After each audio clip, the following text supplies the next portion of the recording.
Hello बच्चों, कैसे हैं आप लोग। मैं आशा करता हूँ ठीक ठाक होंगे। आप लोग पढ़ रहे होंगे। आज हमारा महामैराथन चलेगा इन्वायरमेंट से रिलेटेड। एस टेट की जो वैकेंसी है उसमें आपका इन्वायरमेंट भी है, तो इन्वायरमेंट का महामैराथन चलेगा जिसमें क्वेश्चन के थ्रू आपको लगभग हर टॉपिक को कवर किया जाएगा। ठीक, बाकी जब डिटेल आएगा तो उसे पढ़ाया जाएगा। बाकी क्वेश्चन के थ्रू हम आज पढ़ेंगे। क्वेश्चन के थ्रू क्वेश्चन में आपका पीवाईक्यू भी है, एमसीक्यूज है, सब मिक्स क्वेश्चन है। जो आया हुआ क्वेश्चन है आपका वही है, उसी के थ्रू आपको कॉन्सेप्ट बताया जाएगा। बाकी सवाल, बाकी कॉन्सेप्ट उसी से आपका बताया जाएगा क्वेश्चन के थ्रू ही। ठीक, तो हम चलते हैं क्वेश्चन पे अपने। ओजोन होल से पहला क्वेश्चन देखते हैं हम। देखिए, जो भी आपको क्वेश्चंस लगे कि मुझे नोट डाउन करना है, टेक डाउन करना है, आप पेन और कॉपी लेकर बैठिए ताकि आप उसको नोट कर पाएँ। ठीक, क्योंकि इन्वायरमेंट से क्वेश्चन आपका अच्छा खासा आता है और इन्वायरमेंट में लोग गलती भी करते हैं। ओजोन होल से आप क्या तात्पर्य है, ओजोन होल से आप क्या समझते हैं, क्या तात्पर्य है, ये आपको बताना है। होल, होल का मतलब आप लोग समझ रहे होंगे छिद्र। ठीक, लेकिन ऐसा नहीं होता कि ओजोन में छिद्र हो जाए। ठीक है, तो ऑप्शन हम पढ़ते हैं। ओजोन परत के घनत्व में वृद्धि, इनमें से कोई नहीं। समताप मंडल में ओजोन परत की मोटाई में कमी, क्षोभ मंडल में ओजोन परत में वृद्धि। ओजोन लेयर जो पाया जाता है वो समताप मंडल में ही पाया जाता है। ठीक है, ओजोन लेयर जो होता है वो समताप मंडल में पाया जाता है। तो समताप मंडल में जो ओजोन लेयर पाया जाता है, तो ओजोन छिद्र का मतलब वहाँ पे ओजोन का लेयर जो होता है वो पतला हो जाता है। सपोज अगर इतना मोटा है, सपोज मोटा है थोड़ा पतला हो जाएगा। इसको जो होता है नापते हैं डॉप्सन इकाई में। ओजोन की मोटाई को डॉप्सन में नापते हैं, उसकी इकाई है यूनिट। अगला क्वेश्चन चलते हैं। निम्नलिखित में से कौन से ग्रीन हाउस गैस नहीं है। ठीक है, ग्रीन हाउस गैस नहीं को हमेशा ध्यान से पढ़िएगा आप लोग। ठीक, नहीं है। ठीक, greenhouse gas, greenhouse gas वे गैसें होती हैं जो हमारे क्लाइमेट, हमारे पृथ्वी को गर्म कर रही है, हमारे पृथ्वी के तापमान को बढ़ा रही है, ग्लोब के तापमान को बढ़ा रही है। ठीक है, तो ग्रीन हाउस गैसें वो होती हैं जो तापमान को बढ़ाती है। तो ग्रीन हाउस गैस में methane, nitrogen, carbon dioxide, chlorofluorocarbon. तो ग्रीन हाउस गैस सबसे बड़ा ग्रीन हाउस गैस होता है CO2। ठीक है, नाइट्रस ऑक्साइड। ठीक, CO2, नाइट्रस ऑक्साइड, CFC, ये सब जो होते हैं वो ग्रीन हाउस गैसेस होते हैं। यहाँ तक कि ओजोन भी ग्रीन हाउस गैस ही है। ओजोन भी, ओजोन सॉरी,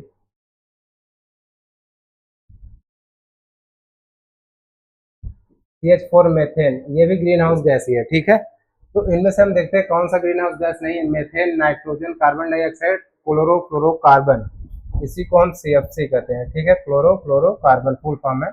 नाइट्रोजन जो होता है वो ग्रीन हाउस गैस नहीं है। ठीक, आगे चलते हैं। जैसा आता रहेगा क्वेश्चन के साथ आपको बताया जाएगा। ठीक है, आगे नेक्स्ट क्वेश्चन देखते हैं। ओजोन परत किस मंडल में पाई जाती है। ठीक है, देखिए जो हमारा वायुमंडल होता है उसको कितने परतों में बटा होता है। पहले को कहते हैं हम क्षोभ मंडल, दूसरे को कहते हैं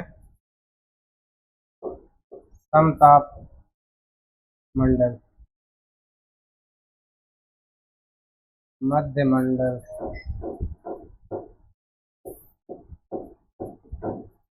आयन मंडल,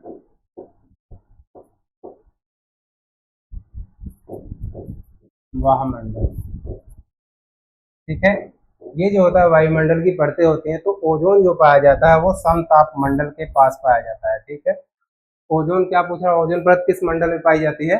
तो ओजोन परत जो होता है वो मध्य मंडल, समताप मंडल, क्षोभ मंडल और ताप मंडल। तो समताप मंडल में पाया जाता है ओजोन। तो इंग्लिश में स्ट्रेटोस्फियर्स भी कहते हैं। स्ट्रेटोस्फियर्स नेम जानते रहिएगा। इंग्लिश में कभी कभी सीधे सीधे इंग्लिश वर्ड ही दे देता है। ठीक है, तो इंग्लिश भी जानते रहिए, इसको क्या कहते हैं, स्ट्रेटोस्फियर। नेक्स्ट क्वेश्चन देखते हैं हम। निम्नलिखित में से कौन सा जलीय निकायों में प्रदूषण का कारण नहीं है। मतलब ऐसा कौन सा चीज है इसमें जो जल को प्रदूषित नहीं करता, बाकी सभी जल को प्रदूषित करेंगे। जैसे भारी धातुएं, कोई भी भारी धातु है जो केमिकल इंडस्ट्री से निकलता है वो नाले के थ्रू पानी में पहुंचता है, तो ये क्या करेगा, जल को पॉल्यूटेड करेगा। ओजोन, माइक्रोप्लास्टिक और कीटनाशक, माइक्रोप्लास्टिक भी होता है, ये भी जल को प्रदूषित करता है। ठीक है, पानी में माइक्रोप्लास्टिक जो कि कैंसर का कारण भी बन रही है आज। कीटनाशक, ये भी जल को प्रदूषित करता है। हम खेत में जो फर्टिलाइजर डालते हैं वो पानी पानी जब बरसता है तो पानी के थ्रू कहीं ना कहीं नदियों में पहुंच जाता है, जल के स्रोतों में पहुंच जाता है। तो यहाँ पे भारी धातु, ओजोन, माइक्रोप्लास्टिक और केस नाटक। तो ओजोन जो होता है वो जल निकाय को पॉल्यूटेड नहीं करेगा, ठीक, जल निकाय को गंदा नहीं करेगा, प्रदूषित नहीं करेगा, क्योंकि ओजोन स्ट्रेटोस्फीयर में पाया जाता है, ठीक। नेक्स्ट क्वेश्चन चलते हैं हम। वायुमंडलीय ओजोन परत मुख्यतः किस मंडल में पाई जाती है? फिर वही रिपीटेड क्वेश्चन है, ठीक है। तो इसका क्या आंसर हो जाएगा? समताप मंडल। बाकी आगे चलते हैं। ओजोन परत में छेद के लिए निम्न से कौन सा प्रदूषक जिम्मेदार होता है? देखिए, ओजोन परत में छेद के लिए कौन सा प्रदूषक मतलब पॉल्यूटेंट जिम्मेदार होता है? CO, carbon monoxide, CFC, SO2, CH4। तो क्लोरोफ्लोरोकार्बन जो होता है ये ग्रीन हाउस गैस ही है और ओजोन को भी ये प्रभावित करता है, ओजोन के लेयर को पतला कर देता है, क्लोरोफ्लोरोकार्बन। बाकी सीओ जो होता है, कार्बन मोनोऑक्साइड, ये एक पॉल्यूटेंट होता है जो ऑक्सीजन के कंपेरिजन किया जाए ऑक्सीजन से तो हमारे ब्लड से ज्यादा रिएक्टिव होता है, 250 गुना ज्यादा रिएक्टिव होता है सीओ, ठीक है। किसी भी चीज के अपूर्ण दहन से ये सीओ निकलता है, कोयले का अपूर्ण दहन होता है तो ये सीओ निकलता है। SO2 ये जिम्मेदार होता है अम्लीय वर्षा के लिए। किसके लिए? अम्लीय वर्षा के लिए जिम्मेदार होता है, एसिडिक रेन। CH4 मेथेन होता है, ठीक है। ये CNG, कंप्रेस्ड नेचुरल गैस, जिससे गाड़ी चलाई जाती है, उसका मुख्य स्रोत होता है मेथेन। बाकी मेथेन धान के खेतों से भी निकलता है, ठीक है। ये प्राकृतिक गैस जो प्राकृतिक गोबर गैस जो होता है वो CH4 मेन स्रोत होता है उसका, ठीक है। आगे चलते हैं नेक्स्ट क्वेश्चन पे हम। ओजोन के संबंध में निम्न कथनों पर विचार कीजिए। इसका लगातार निर्माण और विनाश होता रहता है, ये सही है। ये हमेशा निर्मित भी होता रहता है और इसका विनाश भी होता रहता है। जैसे ज्यादा पॉल्यूशन जब बढ़ जाएगा तो ओजोन के परत में, ओजोन की मोटाई में कमी आनी शुरू हो जाती है, लेकिन पॉल्यूशन अगर कम हो जाए तो ओजोन ठीक ठाक अपने पोजीशन पे आ जाता है, ओजोन लेयर। यह पृथ्वी के जीवन को बनाए रखने में मदद करता है, ठीक है। ओजोन पृथ्वी के, ओजोन जो होता है वो सीधे जो हमारे जो सन से अल्ट्रावायलेट रेज आती है, वो अल्ट्रावायलेट रेज को रोकने में बहुत मदद करता है ओजोन, ठीक है। और अगर ओजोन ना हो तो डायरेक्ट हमारे ऊपर अल्ट्रावायलेट रेज पड़ेगा और हम बीमार पड़ सकते हैं। हालांकि अब ऐसा हो रहा है, ओजोन क्योंकि पतला हो रहा है तो सनलाइट हमारे ऊपर डायरेक्ट पड़ता है, जो कैंसर का कारण बनता है। यह वायुमंडल में प्रकाश रासायनिक अभिक्रिया से बनता है, ठीक है। यह वायुमंडल में प्रकाश रासायनिक अभिक्रिया से बनता है। कभी कभी होता है क्या कि प्रकाश रासायनिक, कभी कभी O2 ऑक्सीजन है और ऑक्सीजन का सिंगल मॉलिक्यूल उसके साथ रिएक्ट करके O3 बना लेता है, इसी को ओजोन कहते हैं, ठीक है। ओजोन में कितने मॉलिक्यूल्स ऑफ ऑक्सीजन होते हैं? तीन मॉलिक्यूल्स ऑफ ऑक्सीजन होते हैं ओजोन में। तो ओजोन जो होता है ये रासायनिक अभिक्रिया से, प्रकाश रासायनिक अभिक्रिया से भी बनता है, ठीक है। तो इसका ऑप्शन क्या हो जाएगा? 1 और 2, 1 3, 2 3, 1 2 3, तीनों हो जाएगा, तीनों सही होगा, ठीक। नेक्स्ट क्वेश्चन हम आगे चलते हैं। मॉन्ट्रियल प्रोटोकॉल किससे संबंधित है? सतत विकास से, ग्लोबल वार्मिंग से, ओजोन परत क्षरण से और खाद्य सुरक्षा से, ठीक है। तो सतत विकास, ग्लोबल वार्मिंग से तो जो होता है वो क्योटो प्रोटोकॉल है। ओजोन परत क्षरण से ये संबंधित है, कौन? Montreal protocol. बाकी ग्लोबल वार्मिंग से कौन संबंधित है? Kyoto protocol.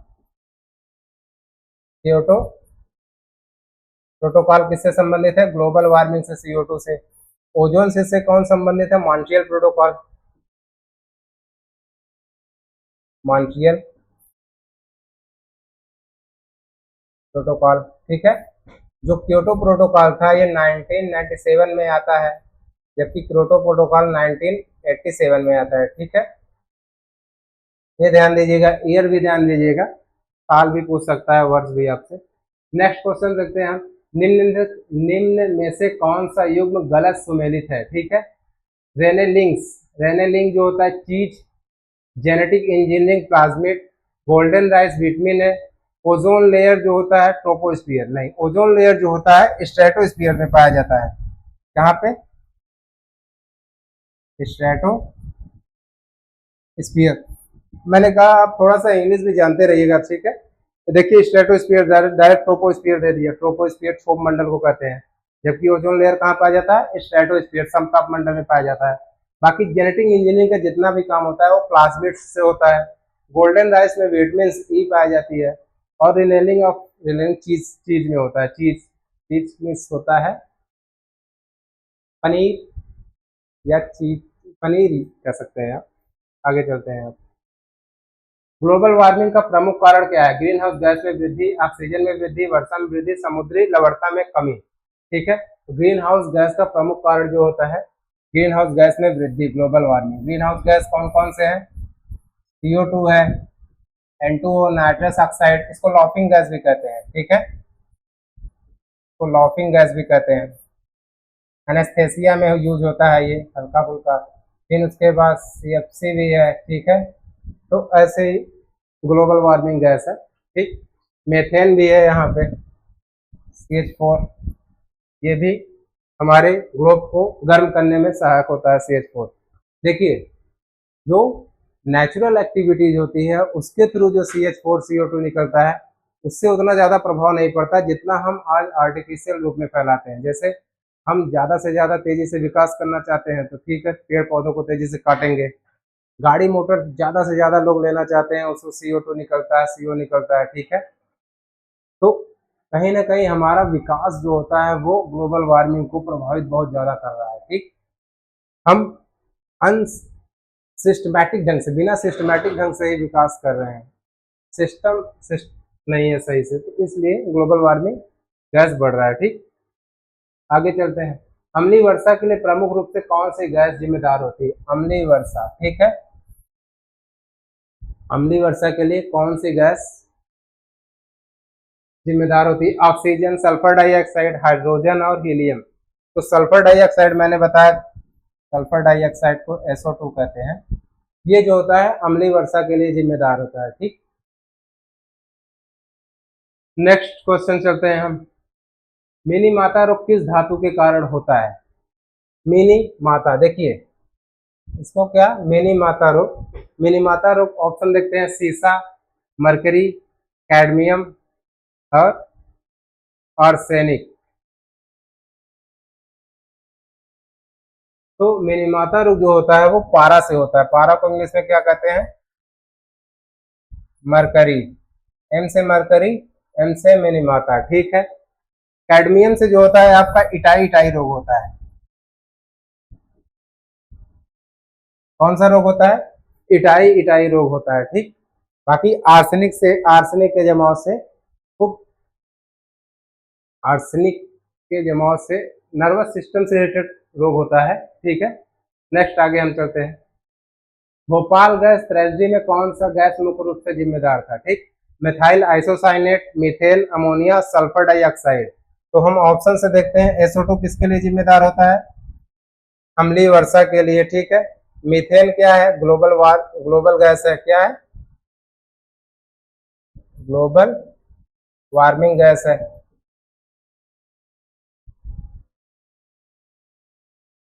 मीथेन कैसा गैस है?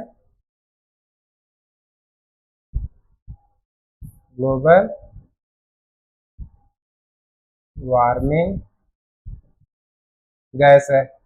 तो MIC बनता है methyl isocyanate. Bhopal gas strategy जो होता है वो 3 दिसंबर 1984 को भोपाल में एक यूनियन कार्बाइड की फैक्ट्री थी, उसमें लीक की वजह से होता है। कब हुआ था ये?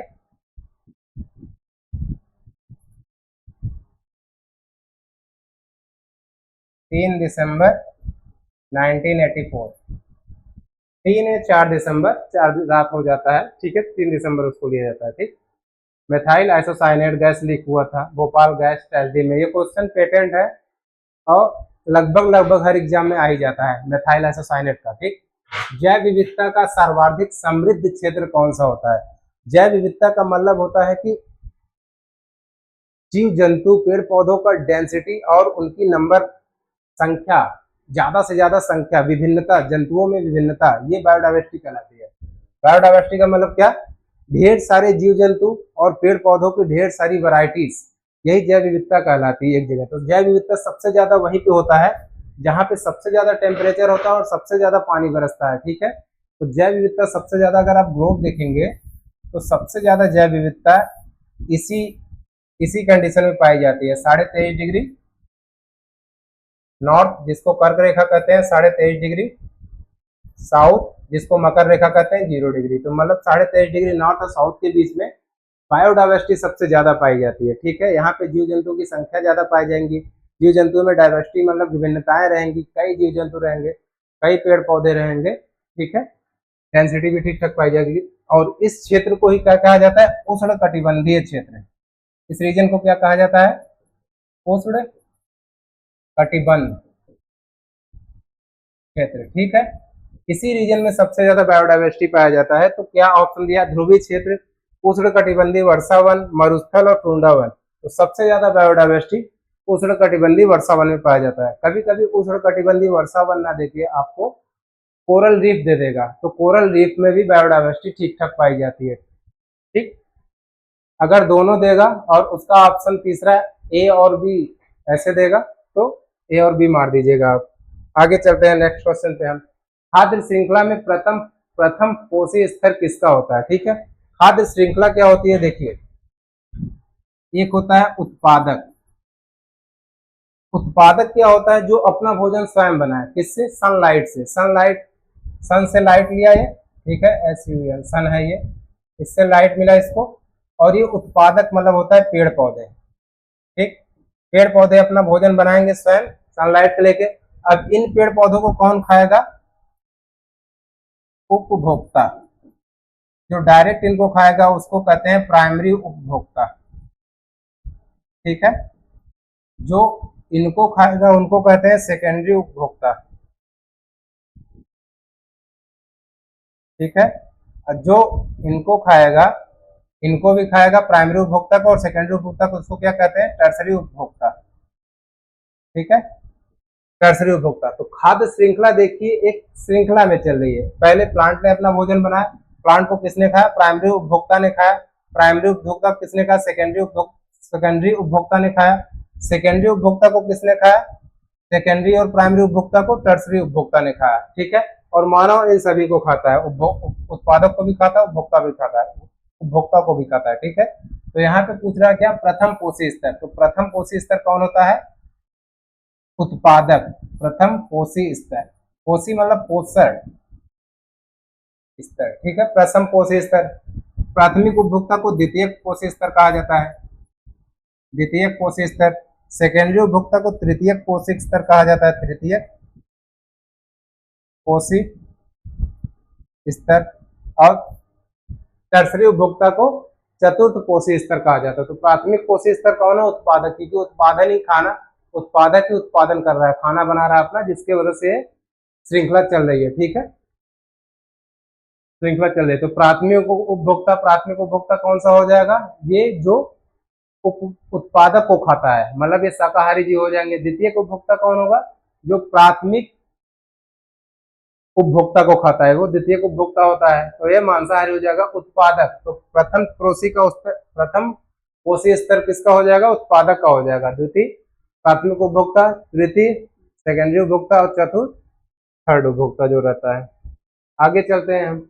पारिस्थितिकी तंत्र में उत्पादक कौन होते हैं, उत्पादक पारिस्थितिकी तंत्र में वो होते हैं जो अपना भोजन स्वयं बनाते हैं, और अपना भोजन स्वयं पेड़ पौधे बनाते हैं, घास बनाते हैं। ठीक है, सनलाइट के थ्रू। तो कौन सा हो जाएगा, शाकाहारी, मांसाहारी, कवक या हरे पौधे। तो हरे पौधे जो होता है वो उत्पादक होते हैं, क्योंकि ये उत्पादन करते हैं अपने भोजन का स्वयं। ठीक है, इनको ऑटोट्रॉफ्स भी कहा जाता है।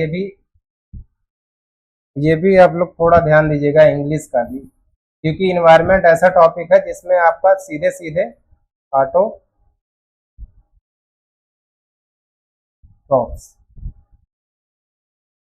ठीक है, ये हरे पौधे जो अपना भोजन स्वयं बनाते हैं उन्हें ऑटोट्रॉफ्स कहते हैं, बाकी जो नहीं बनाते उन्हें हेटेरोट्रॉफ्स कहते हैं, जैसे उपभोक्ता।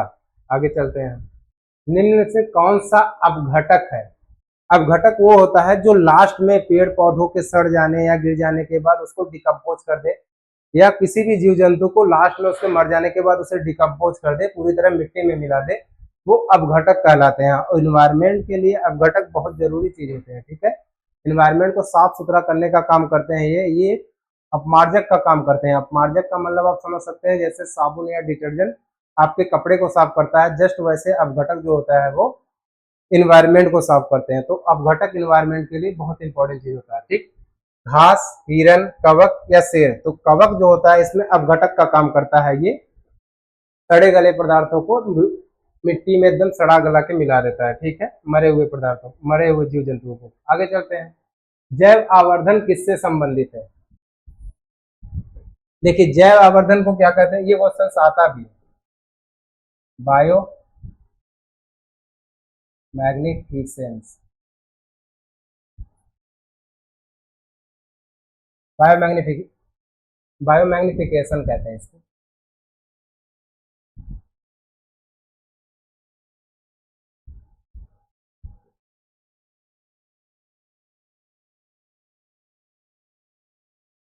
होता क्या है कि जो उत्पादक होता है ना, जो अपनी उत्पादकता बनाता है खुद स्वयं, वो होता है पेड़ पौधे। उसको खाते हैं कौन, प्राथमिक उपभोक्ता। प्राथमिक उपभोक्ता को कौन खाता है, द्वितीयक उपभोक्ता। द्वितीयक और प्राथमिक उपभोक्ता को कौन खाता है, तृतीयक उपभोक्ता। तो जो एनर्जी जैसे एक खाद्य श्रृंखला में 10% एनर्जी ट्रांसफर आपको पढ़ाना पड़ेगा।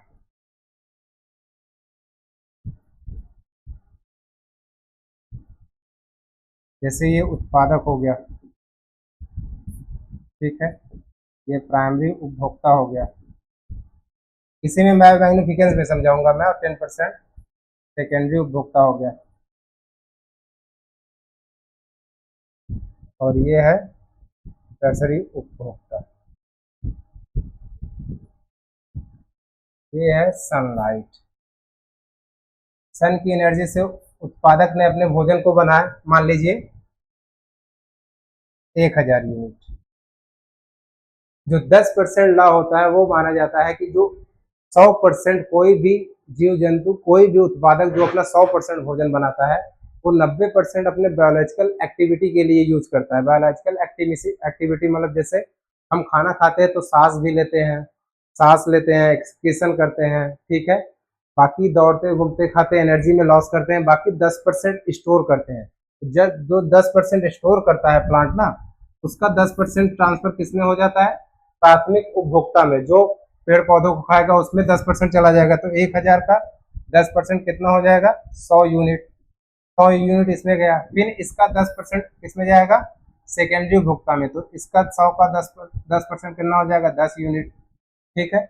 सेकेंडरी उपभोक्ता को कौन खाएगा, टर्सरी उपभोक्ता। तो 10 का 10% कितना हो जाएगा, 1 यूनिट। ये एनर्जी ट्रांसफर का कॉन्सेप्ट होता है, 10% एनर्जी ट्रांसफर, 10% एनर्जी ट्रांसफर। और इसका कॉन्सेप्ट को दिया था लिंडमैन साहब ने, ठीक।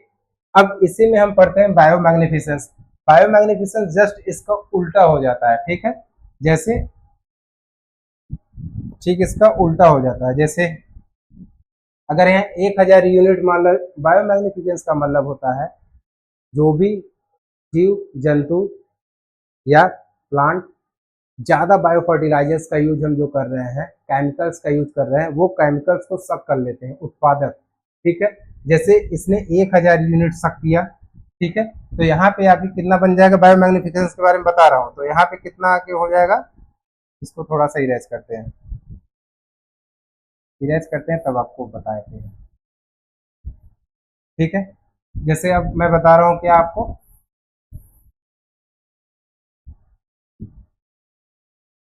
जैव आवर्धन, बायो मैग्निफिकेशन, ठीक है।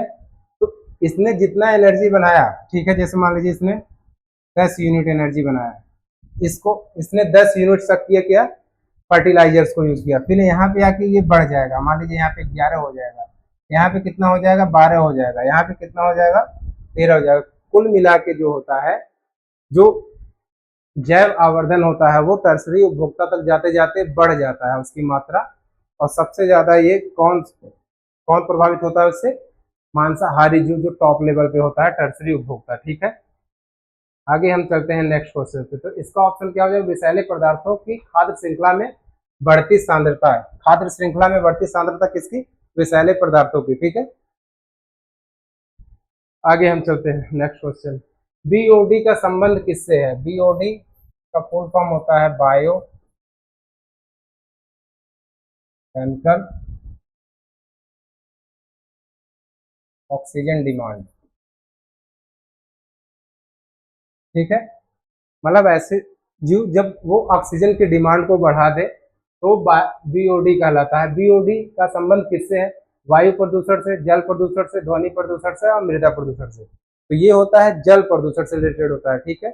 जल में जब हम कभी, ठीक है, तो ये जल प्रदूषण से संबंधित होता है। बाकी आगे चलते हैं हम,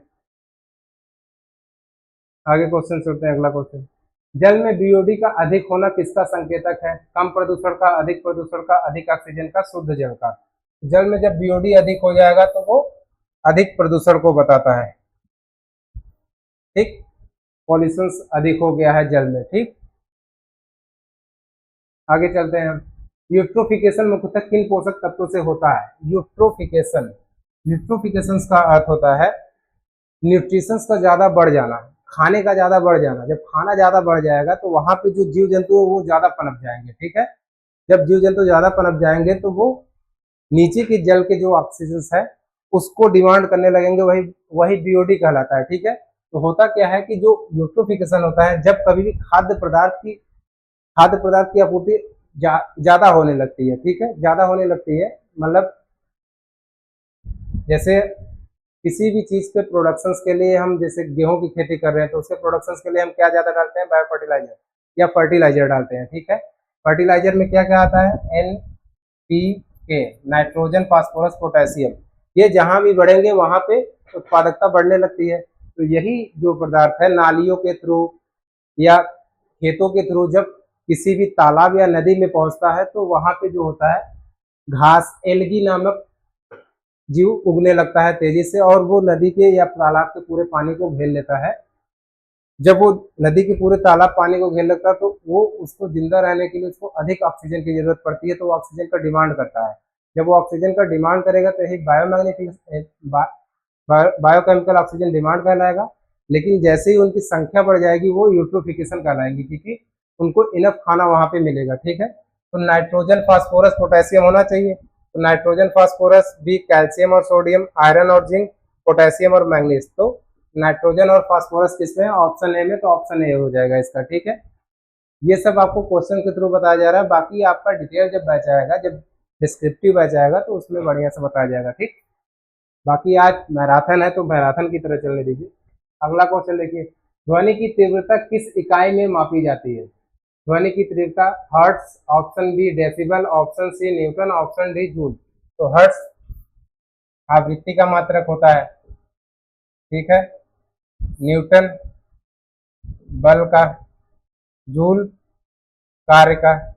एक ही बच रहा है कौन? डेसिबल। डेसिबल से हम क्या मांगते हैं क्या नापते हैं? ध्वनि की तीव्रता को नापते हैं। कार्बन मोनोऑक्साइड मुख्यतः किस कारण उत्पन्न होता है? पूर्ण दहन, अपूर्ण दहन, प्रकाश संश्लेषण और वाष्पीकरण।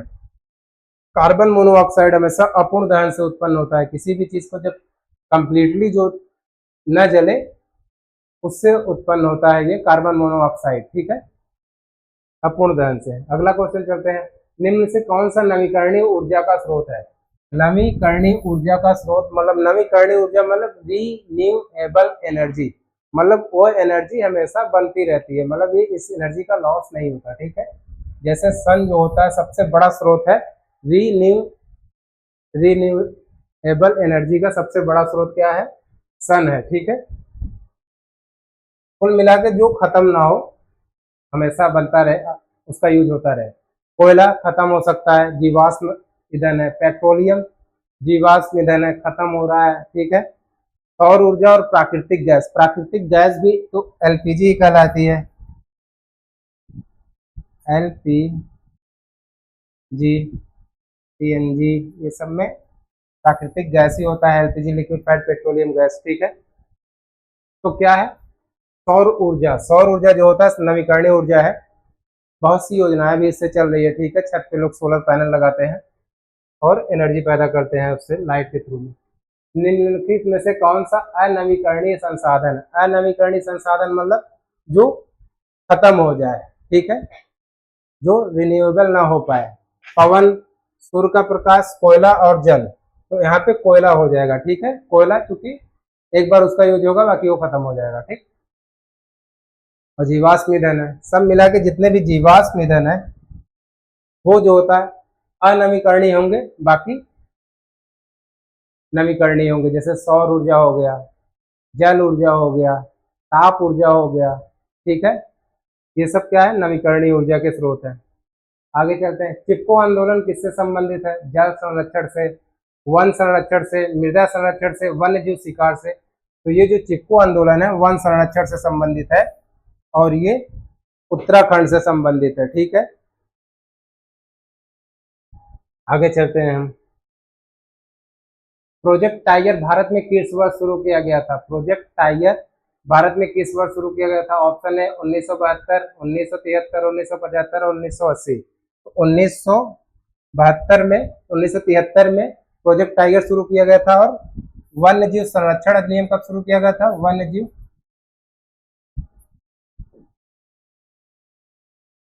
जीव संरक्षण 1972 में शुरू किया गया था। उसी के तहत 1973 में प्रोजेक्ट टाइगर चलाया गया था। और प्रोजेक्ट टाइगर की स्टार्ट कहाँ, ये स्टार्ट कहाँ से होता है? ये स्टार्ट होता है आपका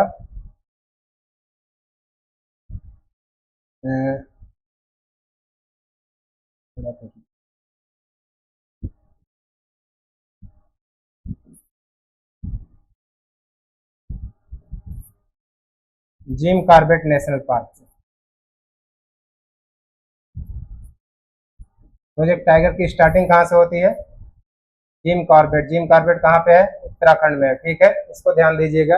ये भारत का पहला नेशनल पार्क भी है। नोट डाउन करते रहिएगा, जरूर नोट डाउन करेंगे तो आपके एग्जाम के समय रिवीजन करने में बहुत आसानी होगी और आप आसानी इसको रिवाइज करके एग्जाम देने जा सकते हैं। बाकी अगर नोट डाउन नहीं करेंगे तो फिर प्रॉब्लम्स आएगी आपका एग्जाम के समय, ठीक है। भारत का पहला राष्ट्रीय उद्यान कौन है? ये अभी मैंने बताया, काजीरंगा, जिम कॉर्बेट और गिर कान्हा। जिम कॉर्बेट जो होता है भारत का पहला राष्ट्रीय उद्यान है। कहाँ पर है ये? उत्तराखंड, ठीक है। बाकी है काजीरंगा, गिर, कान्हा। कान्हा कहाँ पे है? एमपी, मध्य प्रदेश में है। गिर कहाँ पे है? गुजरात में है। गुजरात जो होता है, जो गिर है वो बब्बर शेर के लिए जाना जाता है। बाकी काजीरंगा कहाँ पे है? आसाम में है, असम में है, ठीक है। नेक्स्ट क्वेश्चन चलते हैं हम आगे। काजीरंगा राष्ट्रीय उद्यान किसके लिए प्रसिद्ध है? एशियाई सिंह के लिए, एक सिंह वाला गेंडा के लिए, कारा हिरन के लिए और हिम तेंदुआ के लिए। एशियाई सिंह के लिए जो प्रसिद्ध है वो गिर है। गिर कहाँ पे है? गुजरात में। एक सिंह वाले गेंडा के लिए प्रसिद्ध है काजीरंगा राष्ट्रीय उद्यान, और काजीरंगा राष्ट्रीय उद्यान कहाँ पे है?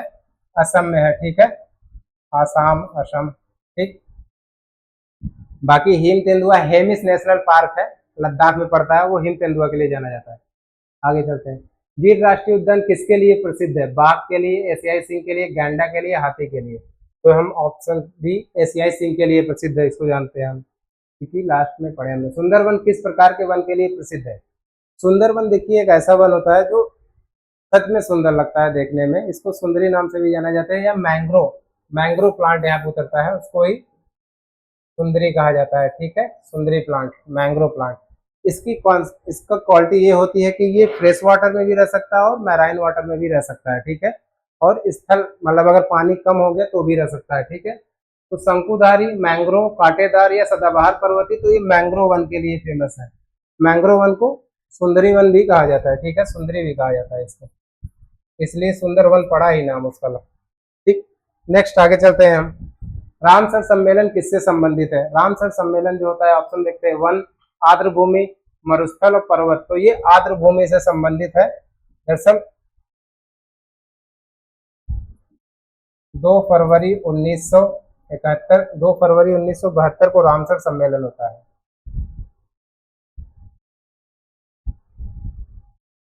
ठीक है। कहाँ पे?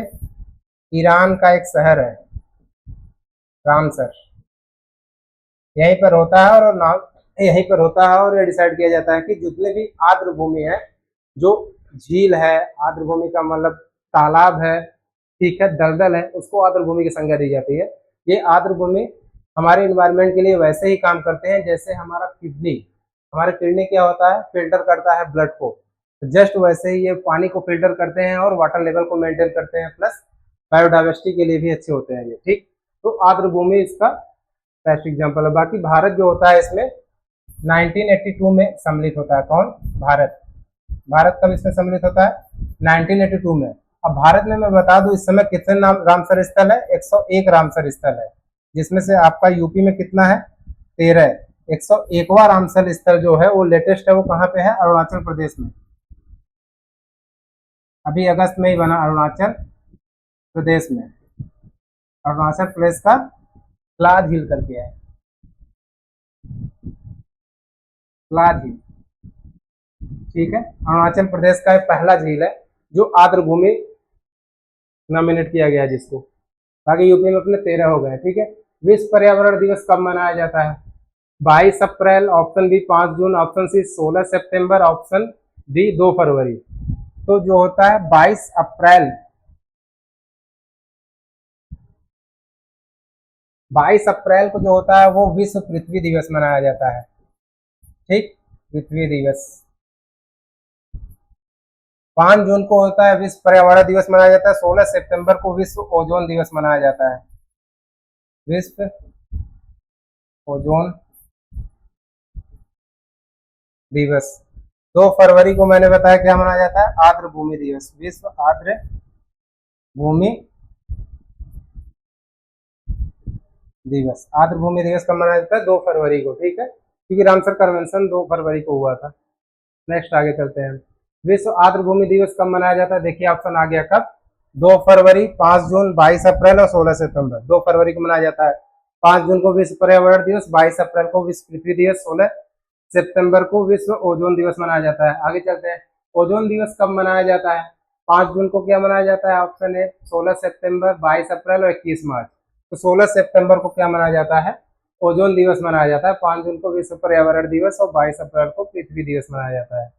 पृथ्वी दिवस कब मनाया जाता है? आ भी गया ऑप्शन, कब मनाया जाता है? ये 22 अप्रैल को। बाकी 5 जून, 2 फरवरी और 16 सितंबर के बारे में मैंने बता दिया है। आगे चलते हैं। रेड डाटा बुक किससे संबंधित होता है? रेड डाटा बुक जो होता है ऐसे जीव जंतु और पेड़ पौधों से संबंधित होता है जो विलुप्त हो चुके हैं या विलुप्त होने के कगार पे हैं, उनको नोट डाउन किया जाता है इसमें। तो संकटग्रस्त प्रजातियों से रिलेटेड होता है। जो भी जीव जंतु या प्रजाति संकटग्रस्त की स्थिति में होते हैं उससे संबंधित होता है। ठीक, आगे चलते हैं। IUCN का संबंध मुख्यतः किससे है? ठीक है, प्राकृतिक एवं वन्य जीव संरक्षण से, परमाणु ऊर्जा से, अंतरिक्ष से, व्यापार से। अब चूंकि आप इन्वायरमेंट पढ़ रहे हैं तो इसको आसानी से गेस कर लेंगे। ठीक है, क्योंकि ऑप्शन ही ऐसा दिया गया है। तो प्राकृतिक एवं वन्य जीव संरक्षण से संबंधित है IUCN। ठीक है, नेक्स्ट क्वेश्चन चलते हैं हम। इन सीटू संरक्षण का उदाहरण क्या है? देखिए, किसी भी जीव जंतु या प्लांट को संरक्षित करने के लिए 2 तरीका होता है। एक होता है इन सीटू, एक होता है एक्स सीटू। इन सीटू का मतलब होता है इन का मतलब क्या होता है? अंदर। एक्स का मतलब क्या होता है? बाहर। किसी भी जीव जंतु या वनस्पति पेड़ पौधों को उसके प्राकृतिक आवास में संरक्षित करना इन सीटू संरक्षण कहलाता है। लेकिन जब जीव जंतु के ऊपर संकट आ जाती है, उनकी संख्या बहुत कम बचती है, तो हम उसको एक्स सीटू के तहत भी संरक्षित कर सकते हैं। इन सीटू में कौन सा आ सकता है? जंगल, जैसे नेशनल उद्यान, ठीक है, जैसे सैंक्चुरी, ठीक है, ये सब इन सीटू के अंदर आएंगे। एक्स सीटू के अंदर क्या क्या आएगा? जैसे चिड़ियाघर, जैसे बीज बैंक, वहां पे ले जाके उनको संरक्षित करना। ठीक है, एक्स सीटू बाहर निकाल देना उनके प्राकृतिक आवास से। तो पूछ रहा क्या? इन सीटू संरक्षण का उदाहरण है चिड़ियाघर, जीन बैंक, राष्ट्रीय उद्यान या वनस्पति उद्यान। तो यहाँ पे राष्ट्रीय उद्यान जो नेशनल पार्क होता है वो इन सीटू का उदाहरण है, क्योंकि वह प्राकृतिक आवास होता है किसी भी जीव जंतु या वनस्पति का। बाकी ये सब चिड़ियाघर, जीन बैंक और वनस्पति उद्यान, ये सब एक्स सीटू का उदाहरण है, क्योंकि जीव जंतु के यहाँ पे लाकर संरक्षित किया जाता है, उनको इजीली फूड प्रोवाइड कर दिया जाता है, बाकी जितने भी उनके नीड्स होते हैं। आगे चलते हैं। एक्स सीटू संरक्षण का उदाहरण है, मैंने बताया इन सीटू और एक्स सीटू। एक्स सीटू क्या हो जाएंगे? राष्ट्रीय उद्यान इन सीटू का उदाहरण है क्योंकि प्राकृतिक आवास है। वन्य जीव अभ्यारण्य, इसी को सैंक्चुरी कहते हैं, ये भी इन सीटू का उदाहरण है। चिड़ियाघर, जैव मंडल रिजर्व, ये भी इन सीटू का उदाहरण है। चिड़ियाघर जो होता है इसका एक्स सीटू हो जाएगा, मतलब चिड़ियाघर में उसके प्राकृतिक आवास से बाहर निकालकर चिड़ियाघर में हम रखते हैं। जैसे आप यूपी में देखेंगे तो 3 चिड़ियाघर है, लखनऊ नवाब वाजिद अली शाह चिड़ियाघर लखनऊ का था, फिर एक है आपका गोरखपुर में, अशफाकुल्ला खां चिड़ियाघर के नाम से जाना जाता है उसको, और एक है कानपुर जू। ठीक है, तो यूपी में तीन है, सिर्फ तीन ही जू है। तो चिड़ियाघर जो होता है एक्स टू का एग्जाम्पल है। आगे चलते हैं। 3R का सही अर्थ है, 3R देखे तो हम इन्वायरमेंट से रिलेटेड होता है। आप कोई भी चीज ऐसा मतलब इन्वायरमेंट से रिलेटेड होता है। आप कुल मिला के अगर इन्वायरमेंट को बचाना है तो आप किसी भी चीज को ऐसा यूज करिए जिसको मतलब कम से कम यूज करिए। जैसे आप बहुत ज्यादा भौतिकवादी ना होइए। आज देखते हैं लोग फैशन में बहुत सा मतलब जिसके पास पैसा है 4-4 5-5 गाड़ियां रखता है। ठीक है, बहुत से ऐसे लोग हैं जो कपड़े का बहुत ज्यादा कलेक्शन रखते हैं, जबकि उनकी वो उतनी आवश्यकता नहीं है। वो 4-5 या 6 टी शर्ट या पैंट रख के भी अपने लाइफ को काट सकते हैं या फिर अच्छे से लाइफ स्टैंडर्ड जी सकते हैं, लेकिन वो ज्यादा से ज्यादा भौतिकता वाली चीज लेते हैं जो कि हमारे इन्वायरमेंट को नुकसान ही कहीं ना कहीं पहुंचाता है। क्योंकि फैक्ट्रियां ज्यादा से ज्यादा चीज जब बनाएंगी तो वो केमिकल प्रोड्यूस करेंगी, गैसेस प्रोड्यूस करेंगी, जो इन्वायरमेंट के लिए खतरा होता है। तो 3R का कॉन्सेप्ट होता है रेड्यूस, जिसको कम से कम किया जा सके, कम से कम हम यूज करें और रिड्यूस कर सके, उसको खत्म कर सके, पूरी तरह से रिड्यूस हो जाए इन्वायरमेंट में मिलने के बाद। रीयूज, जिसको हम दोबारा यूज कर सके, और रिसाइकिल, जिसका हम रिसाइकल कर सके। ठीक है, अगर कोई चीज बन रहा है, जैसे अगर लकड़ी का क्या, अगर प्लास्टिक का कोई चीज बन रहा है तो उसको रिसाइकिल करके हम उसका टेबल बना सके, मेज बना सके, ये रिसाइकिल कहलाता है। ठीक है, तो हमें इन्वायरमेंट को अगर बचाना है तो 3R को फॉलो करना पड़ेगा। तो 3R का मतलब रेड्यूस, रेयूज और रिसाइकल होता है। ठीक, आगे चलते हैं। सतत विकास का सही अर्थ क्या है? देखिए, सतत विकास ऐसा विकास होता है जो हमारे पास है हम तो उसको अच्छे से यूज करें, हमारे आने वाली जनरेशन भी उसको अच्छे से यूज करे। ठीक है, ये होता है सस्टेनेबल डेवलपमेंट। आज हमारे पास पानी है, जो भी पानी बचा है पीने का, हम उसको अच्छे से पी रहे हैं। क्या हम यही अपने आने वाले जनरेशन को दे सकते हैं? अगर दे सकते हैं तो हम सस्टेनेबल डेवलपमेंट कर रहे हैं, अदरवाइज नहीं कर रहे हैं। अगर हम अपने एज में जाए, स्टार्टिंग एज में जाए, तो हम जू या मेले में कभी जाते थे तो वहां पे भी हम नेचुरल जीव जंतु जैसे शेर, बाघ, ये सब जो होता है आसानी से देख लेते थे हम। सर्कस लगता था उसमें, या सर्कस में हाथी होती को। लेकिन क्या आज के बच्चे देख पा रहे हैं? ऐसा नहीं है। ठीक, आज सिर्फ वो मोबाइल में देख रहे हैं। तो कहीं ना कहीं हमने सस्टेनेबल डेवलपमेंट तो नहीं किया, ये प्रूफ हो गया। लेकिन सस्टेनेबल डेवलपमेंट का अर्थ यही होता है कि जो चीज हमारे पास है हम उसको अच्छे से यूज करें, और ऐसे यूज करें कि वो अपने आने वाली पीढ़ी को भी दे सके। ठीक है, तो ये पूरे तरह डिपेंड करता है कि आप 3R को फॉलो करेंगे। 3R का मतलब रेड्यूस, रीयूज और रिसाइकिल। अगर किसी भी चीज का अगर हम कर रहे हैं तो हम सस्टेनेबल डेवलपमेंट कर रहे हैं, अन्यथा नहीं। तो ऑप्शन देखिए, केवल वर्तमान पीढ़ी का विकास ऐसा नहीं है, सिर्फ हम हर चीज को नहीं यूज कर, अगर हम हर चीज को यूज कर लेंगे तो आने वाली पीढ़ी के लिए कुछ बचेगा ही नहीं। संसाधनों का अधिकतम दोहन, जैसे ही हम संसाधनों का अधिकतम दोहन करेंगे वैसे ही इन्वायरमेंट इम्बैलेंस हो जाएगा, कहीं पे ज्यादा बाढ़ आएगी तो कहीं पे सूखा पड़ जाएगा। ठीक, वर्तमान आवश्यकताओं की पूर्ति करते हुए भविष्य की पीढ़ियों को आवश्यकताओं को सुरक्षित रखना। ठीक, यही तो मैंने बताया। आप अपनी आवश्यकताओं को पूरा कर लीजिए, अपने आने वाली पीढ़ी के लिए भी बचा दीजिए, उससे उसकी भी आवश्यकताओं को ध्यान में दीजिए। तो ऑप्शन सी इसका सही आंसर होगा।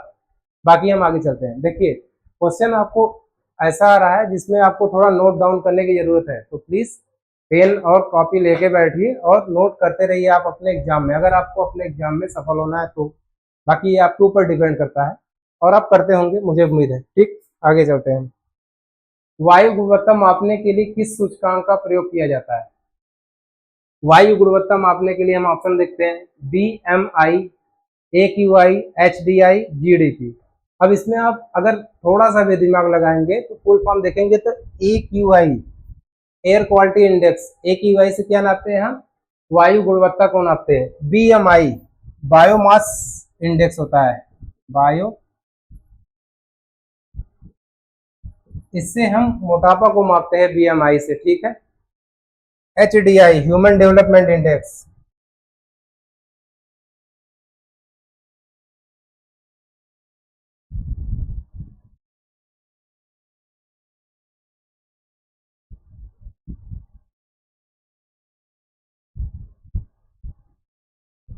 ठीक है, इससे हम ह्यूमन डेवलपमेंट इंडेक्स मतलब मनुष्यों के डेवलपमेंट कितना हो रहा है उसको नापते हैं। डेवलपमेंट का मतलब यही नहीं होता कि सिर्फ आपके पास पैसा हो जाए, आपके पास अच्छे संसाधन हो जाए, आपके पास अच्छा कपड़ा, मोटर, गाड़ी हो जाए। ये आपका डेवलपमेंट नहीं होता। आपका डेवलपमेंट डिपेंड करता है कि आपका विचार कैसा है, आप इन्वायरमेंट के प्रति क्या सोचते हैं, जीव जंतुओं के प्रति क्या सोचते हैं, ठीक है। ये आपके डेवलपमेंट को बताता है, ठीक। जीडीपी क्या होता है? ग्रॉस डेवलपमेंट प्रोडक्ट, ग्रॉस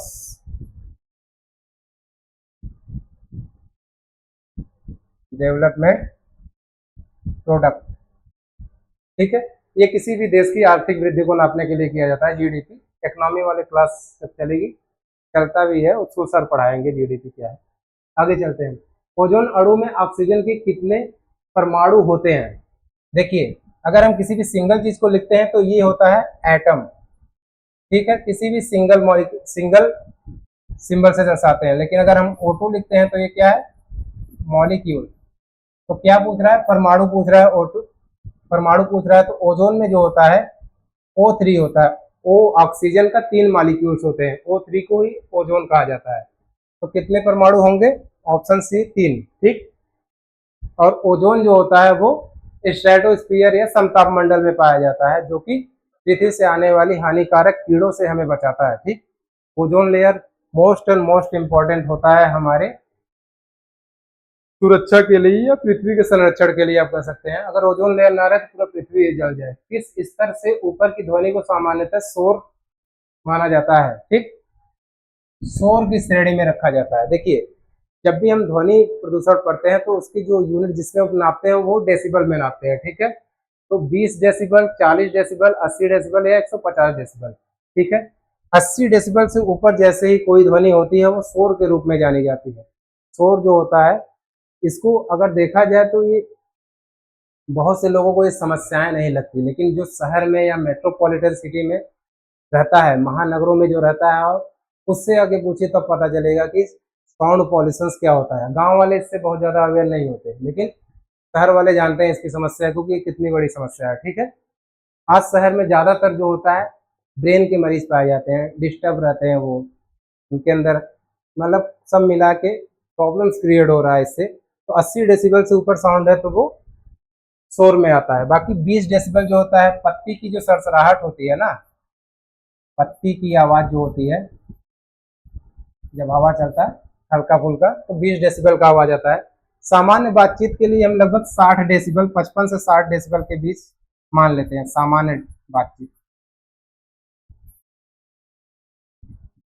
ठीक है। सामान्य बातचीत कितने में होती है? 55 से 60 डेसिबल। बाकी आगे चलते हैं।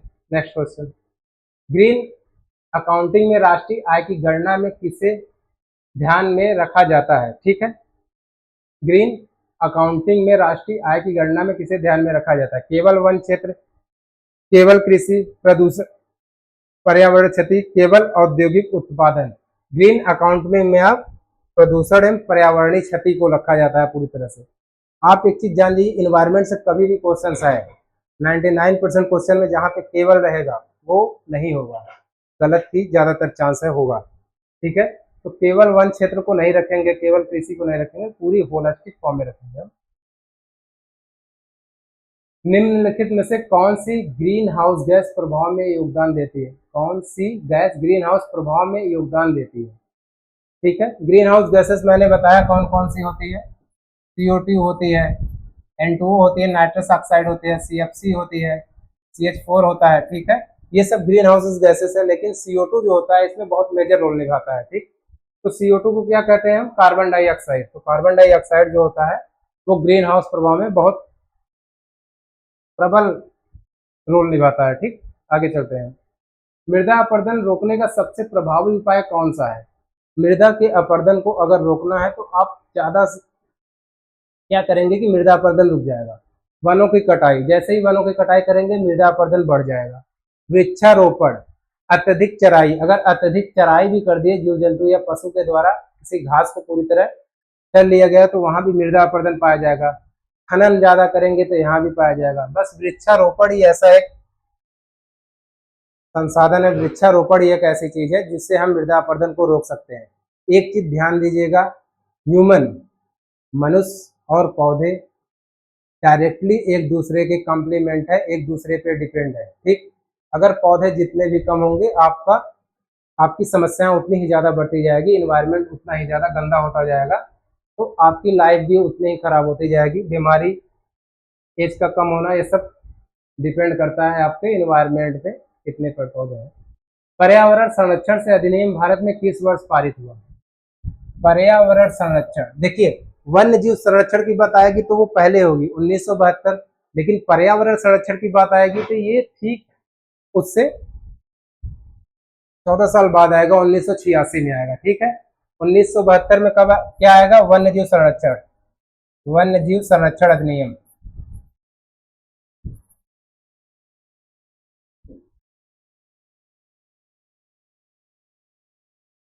बाकी 1986 में पर्यावरण संरक्षण अधिनियम। 1952 में जो होता है पृथ्वी सम्मेलन आएगा, प्रथम फर्स्ट पृथ्वी सम्मेलन इसी समय होगा। तब 1952 में कहाँ पे होगा? Rio de Janeiro. Rio de Janeiro कहाँ पे है? Brazil. Rio de Janeiro, Rio de Janeiro Brazil का एक अच्छा शहर है, माना जाता है, डेवलप शहर है। ब्राजील पड़ता है कहाँ पे? साउथ अमेरिका महाद्वीप का सबसे बड़ी कंट्री है वो। आगे चलते हैं। वन्य जीव संरक्षण अधिनियम भारत में किस वर्ष पारित हुआ? फिर रिपीट हो गया क्वेश्चन। वन्य जीव का मतलब पर्यावरण संरक्षण अधिनियम कब आया? 1972 में। 1972 में पर्यावरण है, 1986 में क्या है? वन्य जीव संरक्षण अधिनियम है। ठीक है, आगे चलते हैं हम नेक्स्ट क्वेश्चन पे। पारिस्थितिकी तंत्र, इकोसिस्टम शब्द का सर्वप्रथम प्रयोग किसने किया था? ठीक है, इकोसिस्टम शब्द का सर्वप्रथम प्रयोग किसने किया था? एजी टांसले, अर्नेस्ट हैकल, इपियोडम, चार्ल्स एल्टन। तो एजी टांसले ने सबसे पहले इकोसिस्टम का प्रयोग किया था 1935 में। ठीक, अर्नेस्ट हैकल ने इकोलॉजी का सबसे पहले प्रयोग किया था। ठीक है, और एजी टांसले ने सबसे पहले इकोसिस्टम का प्रयोग किया था। ठीक, आगे चलते हैं हम नेक्स्ट क्वेश्चन। निम्नलिखित में से कौन सा एक कृत्रिम पारिस्थितिकी तंत्र है? कृत्रिम पारिस्थितिकी तंत्र क्या होता है? कृत्रिम का मतलब होता है मैनमेड, जिसको आदमी ने खुद बनाया हो, इंसान ने खुद बनाया हो। ठीक है, वो कृत्रिम पारिस्थितिकी तंत्र कहलाता है। बाकी प्राकृतिक में जंगल आ जाएंगे, प्राकृतिक में समुद्र आ जाएगा, प्राकृतिक में झील आ जाएगा। ठीक, तो मैनमेड क्या हो सकता है? वन, घास के मैदान, धान के मैदान और झील।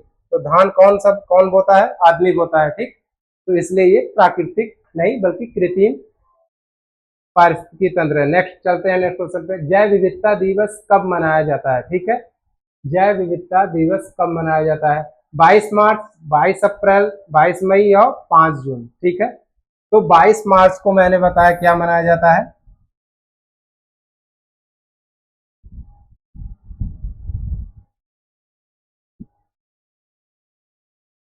22 अप्रैल को क्या मनाया जाता है? पृथ्वी दिवस। 22 मई को क्या मनाया जाता है? जैव विविधता दिवस, यही है।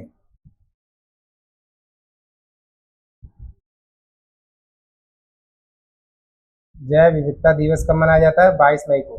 5 जून को पर्यावरण दिवस मनाया जाता है। ठीक है, अब 22 मार्च को विश्व जल दिवस मनाया जाता है। 22 मार्च को क्या मनाया जाता है? विश्व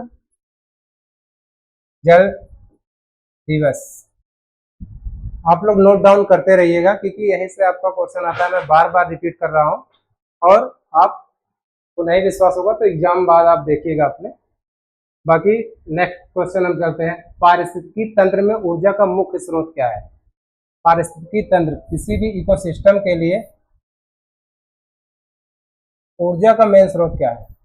व्हाट इज दिस? सबसे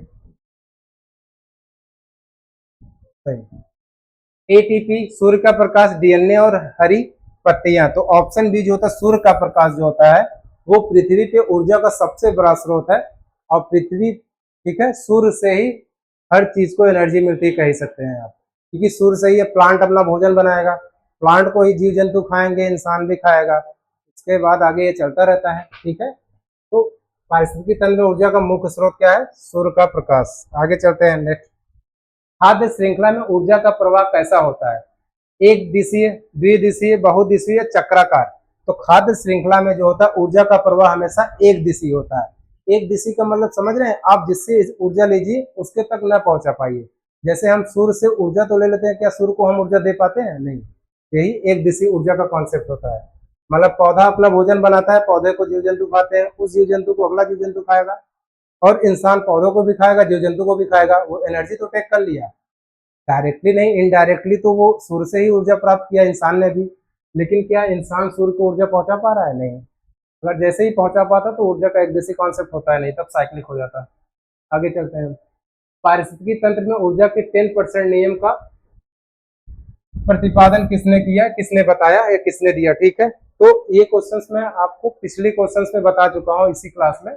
एल्टन ने, लिंडमैन ने, ओडम ने या डार्विन ने? तो लिंडमैन ने दिया था 10% का लॉ, इसे सेकेंड लॉ ऑफ थर्मोडायनेमिक्स भी कहते हैं। ठीक है,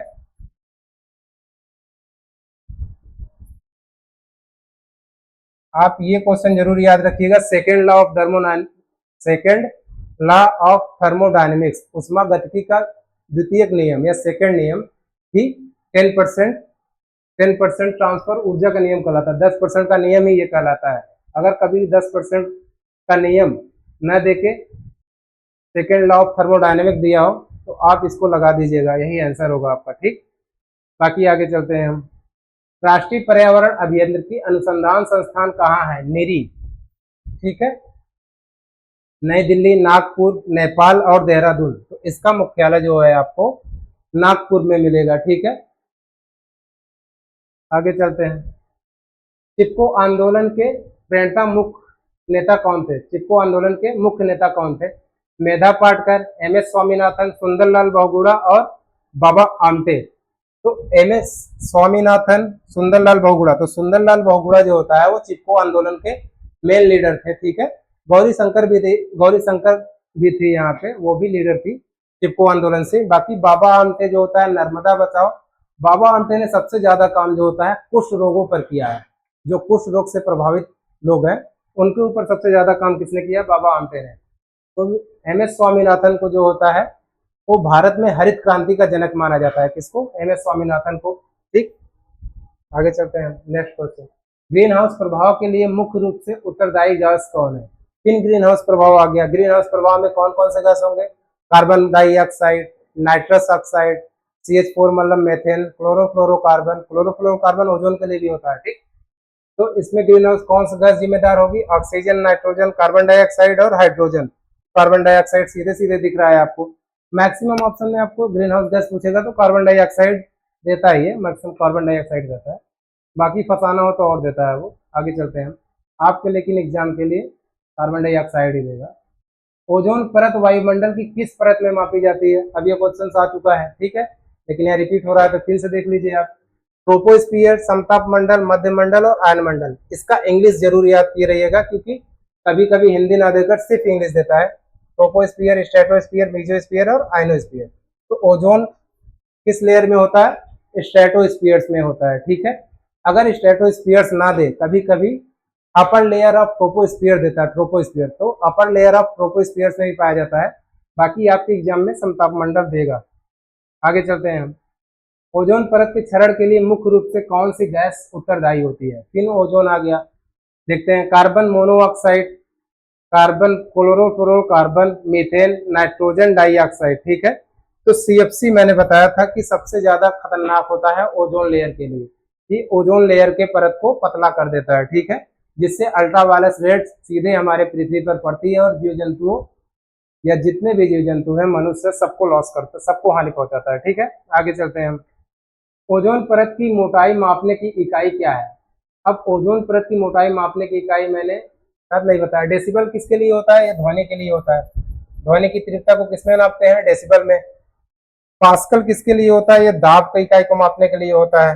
वेबर चुंबकीय क्षेत्र के लिए होता है। बाकी डॉप्सन ऑप्शन इस क्या है इसका, ठीक है, डॉप्सन आप मारेंगे ऑप्शन। ओजोन परत की मोटाई मापने के लिए डॉप्सन यूनिट का यूज किया जाता है। आगे चलते हैं। मॉन्ट्रियल प्रोटोकॉल किससे संबंधित है? मॉन्ट्रियल प्रोटोकॉल एक बार आ चुका है स्टार्टिंग में, सेकंड टाइम रिवाइज हो रहा है। ठीक है, मॉन्ट्रियल प्रोटोकॉल ऑप्शन देखते हैं हम। ओजोन परत के संरक्षण से, परमाणु हथियार पर रोक से, आर्द्र भूमि संरक्षण से, जैव विविधता से। ठीक है, तो मॉन्ट्रियल प्रोटोकॉल जो था आपका ओजोन परत संरक्षण से था। कब आया था ये?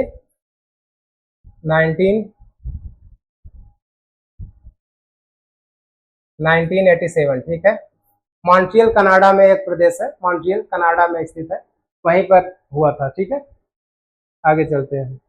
बाकी क्योटो प्रोटोकॉल मैंने बताया किससे है, ग्रीन हाउस गैस से, CO2 से। ग्लोबल वार्मिंग के कारण निम्नलिखित में से क्या प्रभाव पड़ सकता है? ग्लोबल वार्मिंग का मतलब ग्लोब पृथ्वी, वार्मिंग गर्म, पृथ्वी का गर्म होना ही ग्लोबल वार्मिंग कहलाता है। तो किस गैस के कारण पृथ्वी गर्म हो रही है, बस आपको ये जानना है, ठीक है। पृथ्वी जब गर्म हो रही है तो उसका क्या प्रभाव हमारे पृथ्वी पर पड़ रहा है, इसको जानना है। तो अगर आप देखेंगे समुद्र का जल स्तर बढ़ना, यही बात है, क्योंकि जैसे ही पृथ्वी का तापमान बढ़ेगा ग्लेशियर गलने लगेगा तो समुद्र का जल स्तर बढ़ सकता है। ग्लेशियर का पिघलक, जैसे ग्लेशियर पिघलेगा तभी ये बढ़ेगा। मौसम के पैटर्न में बदलाव, ठीक सॉरी, देखिए इस समय जो मौसम का पैटर्न में बदलाव आप इजिली देख रहे होंगे, अगर थोड़ा सा भी आप न्यूज देखते होंगे या फिर सोशल मीडिया से अपडेट होंगे तो आप देखेंगे कि यूरोप जैसी कंट्री में इतनी गर्मी पड़ रही है। इसका कारण क्या है? ग्लोबल वार्मिंग, ठीक है। यूरोप जो ठंडे प्रदेश के लिए जाना जाता है, ठीक ठाक टेम्परेचर के लिए जाना जाता है, मतलब वहाँ पे इतना टेम्परेचर मिलता है, न ज़्यादा ठंडा पड़ता है न ज़्यादा गर्म, ठीक है। ये उनके डेवलपमेंट का कारण भी है। तो मौसम के पैटर्न में भी बदलाव होगा, ग्लेशियर पिघलेगा भी और समुद्र जल का स्तर बढ़ेगा भी, ठीक। तो उपयुक्त सभी, ठीक है। कोई बीमारी दे दे तो वो भी हो जाएगा, क्योंकि ग्लोबल वार्मिंग के कारण बहुत सी बीमारियां भी बढ़ रही हैं।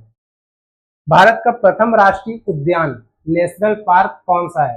काजीरंगा राष्ट्रीय उद्यान मैंने बताया, एक सिंग वाले गैंडा आसाम। जिम कार्बेट राष्ट्रीय उद्यान, जिम कार्बेट राष्ट्रीय उद्यान कहाँ पे है? उत्तराखंड में है। गिर राष्ट्रीय उद्यान कहाँ पे है?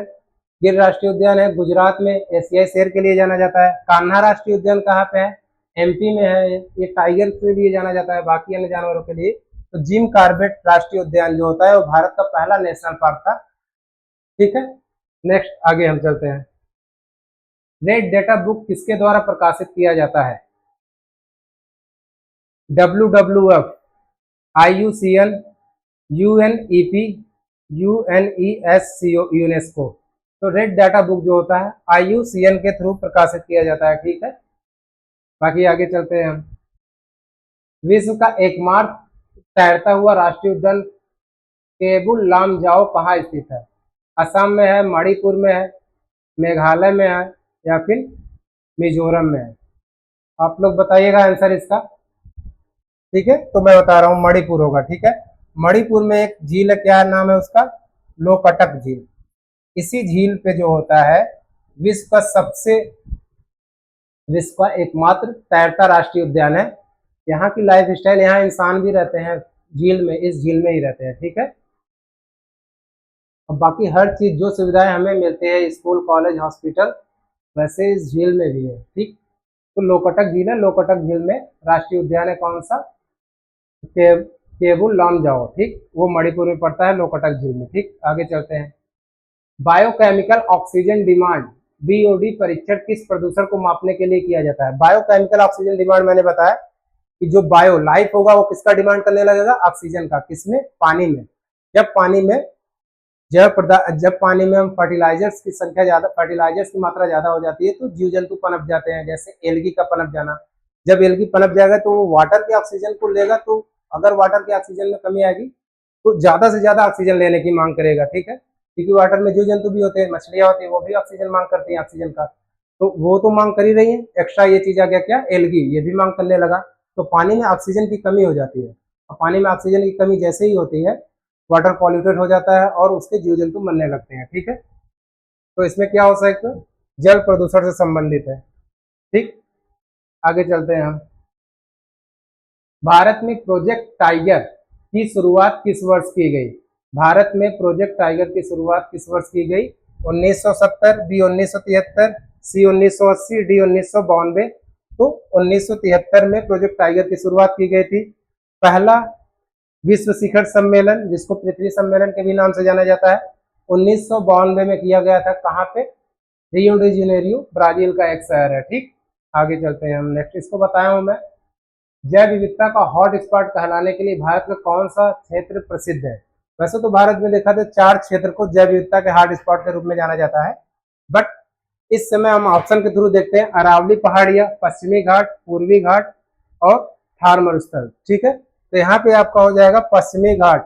पश्चिमी घाट जो होता है जैव विविधता के लिए जैव विविधता हॉट स्पॉट के लिए जाना जाता है, मतलब यहाँ पे जो बायोडाइवर्सिटी है वो बहुत इंडेंजर्ड है, संकटापन्न है उनमें, क्योंकि इस एरिया में ज्यादातर ह्यूमंस रहते हैं, इंसान रहते हैं, वो अपने डेवलपमेंट के लिए पेड़ पौधों को काट रहे हैं और माइनिंग कर रहे हैं, वो ज्यादा से ज्यादा अपने विकास के लिए जीव जंतुओं को खतरे में डाल रहे हैं, इसलिए हॉट स्पॉट कहलाता है ये क्षेत्र, पश्चिमी घाट। बाकी पूर्वी हिमालय भी है, जब आपको डिस्क्रिप्टिव क्लास पढ़ाया जाएगा तो वो सब पढ़ाया जाएगा। ठीक, नेक्स्ट क्वेश्चन देखते हैं हम। ठीक, बाकी आज के लिए इतना ही। तो क्लास अगर आपको लग रहा है कि समझ में आ रहा है तो प्लीज क्लास को सब्सक्राइब करिए, चैनल को सब्सक्राइब करिए, शेयर करिए और अपने प्रॉब्लम को सॉल्व करने के लिए कमेंट करिए। कमेंट करेंगे तो आपकी समस्या को सॉल्व किया जा सकता है। बाकी सब्सक्राइब करिए, लाइक करिए। आज के लिए इतना ही, धन्यवाद।